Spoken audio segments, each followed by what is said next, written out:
Good morning, everyone. Good morning. Well, when I'm thinking about what theme to address at today's talk, my first instinct was space. Besides having always admired it to a great extent, one of my aspirations is to one day become an aerospace engineer. So it seemed like a good choice. Now, before actually committing to this theme, I tried asking some friends, relatives, and teachers about what they thought about it. And to my surprise, although there were a few exceptions, most of them said that it was interesting, but they would rather go with a more practical approach, something more real, if you know what I mean. Well, this feedback really got me thinking about whether I was being delusional about this whole space thing. I know one wants to dedicate a career to something pointless or even unrealistic, and I'm right at a moment in my life where I get to make this call. And sure, we sent humans to the moon in the last space race, but that was over 50 years ago. And NASA, the very organization that did this, saw its budget decline over 60% since its peak in 1964. But do you know what the budget for the Brazilian space agency was for the same year? Well, about 1,000 times less than NASA's, as you can see from this graph. So, is this really just it? Shouldn't these numbers be going up instead of down? And is space exploration really something reserved to the far past, or the even farther future? Well, I disagree, and it turns out I'm not alone in this. So it's with that in mind that in today's talk I'll first tell you a little bit about what's been going on in the space industry, and second, and most importantly, show you what it can do for us from a practical perspective. Okay, so those of you who were paying attention probably noticed when I mentioned the last space race. And indeed, it appears that we might be getting a sequel pretty soon. But we're not only talking about a new space race, but a new space age altogether. And countries are taking it very seriously too. With the Artemis missions, the USA plans to land humans at the Lunar South Pole by the end of the decade, and eventually establish a permanent base there. China, meanwhile, has similar missions and has recently become the first nation to plant a flag on lunar soil since the Apollo missions. This is a real picture. And more are following, like India and Japan, which have also recently landed their own lunar probes with great success. But here's what truly marks the beginning of a new age. It's not just countries reaching for the stars. In fact, the private sector, with companies like SpaceX and Blue Origin, is pushing the boundaries of space technology in ways we couldn't have imagined just a few decades ago. And if you don't believe me, I guess this graph can show you just that.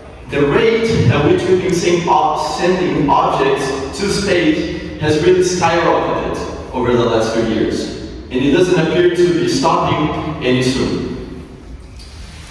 But before I talk about any more consequences, I think it's first important to really show you the driving forces behind this renewed interest in space. Namely, there appear to be three main reasons behind this. An enormous economic potential, which is accompanied by a rising and innovative private sector and a very favorable geopolitical scenario. So let's take a short look at each of these. Okay, so according to estimates by the World Economic Forum, the size of the space economy could more than triple over the next 10 years. As an increasing number of companies joins this industry, a proportionally large number of ideas appear for what we can do and profit from in space. And this can range from tourism to the mining of resources on asteroids and even the moon. To have a better idea of what I'm talking about, the number you see on the screen is the estimated value for all known lunar resources. And this is not 1 trillion, in fact there are 15 zeros there, it's $1 quadrillion. So I can see why someone would like to go up there. Now, the fact that we've discovered water there over the last couple of decades also means that humans could stay there for longer periods and carry out important activities for both governments and companies. Well,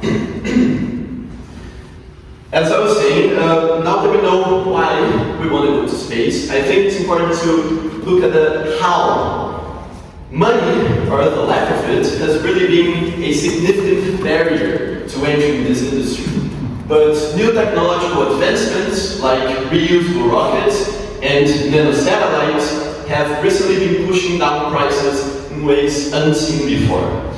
Just think about it, if you don't have to build a new rocket for every trip, and if the stuff you're sailing is pretty small in the first place, SpaceX becomes really cheap. Actually, just about a month ago, SpaceX made it to the headlines when they were able to catch their Starship booster, part of the biggest and most powerful rocket ever made.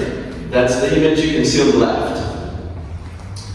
And this graph shows us just how dramatic this change is. Back in the 1960s, it used to cost up to $50,000 to send 1 kilogram of stuff into space. Now, this number can be as low as $50 for the Starship rocket. So it's really a huge change that we're talking about. And of course, just like last time, geopolitics is playing a big role in the space game. As I mentioned before, the presence of water is also something that makes things even more competitive, as whichever nation gets to control those regions first will have a significant advantage over the others in future space activities.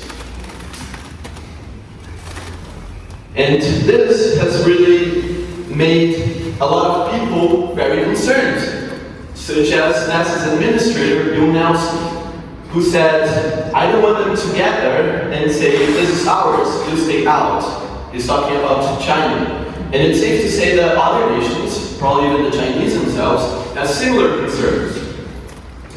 This is really a huge deal. But so what, you may ask? Well, it turns out that when governments are taking a matter like this as seriously as they're taking it, they have the power to promote policies and investments into the field that can really foster this development in ways we hadn't seen before. So all in all, it's an alignment of economic opportunities, a rising private sector, and very favorable policies that have brought us to this new era. Okay, now I realize that some people might still be pretty much skeptical about space in general. And in fact, it's not rare to see someone that will say, why care so much about space when there's so many problems down here on Earth? And in fact, this is a very good question, with no easy answer to it. But I feel that many people, when they do not find this answer, they just automatically assume that there isn't, in fact, a reason, and that we shouldn't care. And my role is going to be to convince you of otherwise. Okay, before I do that, I just want to show you some technologies that we've grown used to, but that wouldn't exist wasn't it for space. The cell phone camera, GPS, CT scans, firefighting equipment, and the baby formula. All of these are technologies that somehow originated as a byproduct of NASA's space efforts. They even have a website for it. It's called Spinoff Technologies. You should look it up if you're interested. But let us go beyond just the dumb stuff and talk real business here. Because there are some technologies that could really change the way we live our lives down here, being developed by space companies. And I'm going to be focusing on 2 of those. So, I'm guessing not many of you are familiar with the term in-space manufacturing. The idea is actually pretty self-explanatory. Some products can greatly benefit from space's unique conditions. So, to make this easier to understand, I'll use the pharmaceutical industry as an example. No gravity means that in crystal formations, and a more uniform mixing of substances. Moreover, the fact that there is a perfect vacuum in space could prevent impurities from reaching the drug, and very cold or very warm environments can make some chemical reactions, can allow them to take place more easily. Now this could allow existing products to be improved, and it could also lead us to new products that we hadn't seen before because we couldn't make them on Earth. And this is just one example, really. From fiber optics to 3D printed organs, soon enough products with the Made in Space label might become a reality. And I mean sooner rather than later. Now a term that I assume that most of you are indeed familiar with are satellites. And it turns out that when you put a bunch of those in orbit, in order to provide a single service, you have a satellite constellation. So GPS, for example. Now, well, this is really something that's been around for a while. It's not new, but some people are taking it to the next level, such as Elon Musk with his company, Starink. As of last year, out of the 9,400 active satellites in orbit, around 5,600 belong to Starink. That's 60%. And this is no vanity project that a billionaire is doing for the fun of it. In fact, the effects are very real. In July, my family and I traveled to Indonesia, and for a part of the trip, we were staying at a small archipelago called the Mentawais, the one marked in red. And it's really in the middle of nowhere, as you can see. Yet, thanks to Starlink, we had access to the internet at all times. I mean, I was using it to watch YouTube videos and text people, but just think about the potential this could have. According to the United Nations, a staggering 2.9 billion people, 1/3 of the world's population, doesn't have any access to the internet at all. And it doesn't stop there. As more competition starts to arise from other companies, we could see prices getting cheaper, but we could also see it being used for different purposes, like climate monitoring and agriculture, which could help us solve some of our earthly problems, like climate change and world hunger. Okay, now, enough of this. I realize that I've been talking a lot, and in fact it's been really hard to fit all of this information into 15 or so minutes.